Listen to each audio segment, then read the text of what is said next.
ആകയാൽ നാമും സാക്ഷികളുടെ ഇത്ര വലിയൊരു സമൂഹം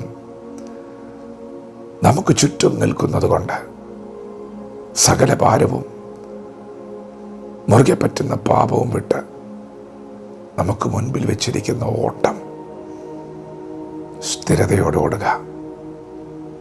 കർത്താവിൽ പ്രിയരെ, നിങ്ങൾക്ക് മുൻപിലൊരു ഓട്ടമുണ്ട്. നിങ്ങളൊരു ട്രാക്കിലാണ്. നിങ്ങൾ മുൻപോട്ട് തന്നെ പോകണം. നിങ്ങൾക്കൊരു ലക്ഷ്യമുണ്ട്. നിങ്ങളുടെ മുൻപിൽ വച്ചിരിക്കുന്ന ഓട്ടം നിങ്ങൾ സ്ഥിരതയോടെ ഓടണം. ഓട്ടം തികയ്ക്കണം, പൂർത്തീകരിക്കണം. എന്നാൽ നിങ്ങളുടെ യാത്രയിൽ നിങ്ങളെ തളർത്തുവാൻ ശക്തമായ കാറ്റടിക്കുന്നത് പോലെ, തിരകൾ ഉയരുന്നത് പോലെ ജീവിതഭാരങ്ങൾ ഏറി വരുമ്പോൾ ഇന്നലകളിൽ ഇതുപോലെ ഓടിയവരെ നിങ്ങൾ നോക്കണം. നിങ്ങൾക്ക് മുന്നമേ ഓട്ടം തികച്ചവരെ നോക്കണം. അവരെങ്ങനെയാണ് ഓടിയത്? അവരെല്ലാവരും വിശ്വാസവീരന്മാരായിരുന്നു. പ്രിയപ്പെട്ടവരെ, ആരും ദൈവത്തെ കണ്ടിട്ടില്ല. എല്ലാവരും വിശ്വസിച്ചാണ് ചുവടുകൾ വെച്ചത്. നമ്മുടെ പിതാവായ അബ്രഹാം ദൈവത്തെ വിശ്വസിച്ചു. ദൈവത്തെ കണ്ടിട്ടില്ല, കാത്തിരുന്നു 25 വർഷക്കാലം.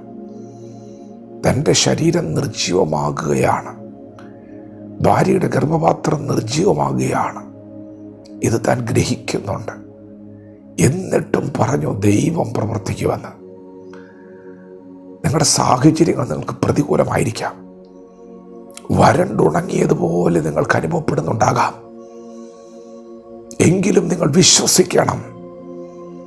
നിങ്ങളോട് വാഗ്ദത്തം ചെയ്തവനെ നിവർത്തിപ്പാൻ ശക്തനാണ്. പ്രിയപ്പെട്ടവരെ, അങ്ങനെ അവർ വിശ്വസിച്ചു. അബ്രഹാം, ഇസ്ഹാക്ക്, യാക്കോബ് തുടങ്ങി പിതാക്കന്മാരുടെ വലിയ നീണ്ട നിര തന്നെ നിങ്ങൾക്ക് ചുറ്റും നിൽക്കുന്നുണ്ട്. അവർക്ക് എങ്ങനെയാണ് സാക്ഷ്യം ലഭിച്ചത്? അവർ ദൈവത്തെ വിശ്വസിച്ചപ്പോഴാണ് അവർക്ക് സാക്ഷ്യം ലഭിച്ചത്. പ്രിയപ്പെട്ടവരെ, അവർ വിശ്വാസവീരന്മാരാണ്. അവരുടെ മുൻപിലെ അസാധ്യതകൾ സാധ്യമായത് അവർ വിശ്വസിച്ചപ്പോഴാണ്. എരിഹോവിൻ്റെ വൻമതിലുകൾ ഇടിഞ്ഞു മാറിയത് അവർ ദൈവത്തെ വിശ്വസിച്ചപ്പോഴാണ്. നിങ്ങൾക്ക് മുൻപിൽ നിൽക്കുന്ന വൻമതിലുകൾ ഇടിഞ്ഞു വീഴും. സെരുബ്ബാബേലിന്റെ മുമ്പിൽ നിൽക്കുന്ന മഹാപർവ്വതം നീ സമഭൂമിയാകും. നിങ്ങളുടെ മുൻപിലെ തടസ്സങ്ങൾ നീങ്ങുകയാണ്. അസാധ്യതകൾ സാധ്യമാവുകയാണ്. വിശ്വസിക്കുക, ദൈവം നിങ്ങളോട് കൂടെയുണ്ട്. വിശ്വാസത്തിൻ്റെ നായകനും പൂർത്തി വരുത്തുന്നവനുമായ യേശുവിനെ നോക്കുക. നിങ്ങൾക്ക് മുൻപിലൊരു നായകനുണ്ട്. നിങ്ങളെ വിളിച്ചവൻ വിശ്വസ്തനായ ദൈവം, വഴിയിലിട്ടിട്ട് പോകാത്ത ദൈവം, ഈ ഓട്ടം പൂർത്തീകരിക്കുന്നവനായ ദൈവം നിങ്ങളുടെ മുൻപിലുണ്ട്. നിങ്ങളുടെ നോട്ടം അവനിൽ നിന്ന് മാറരുത്.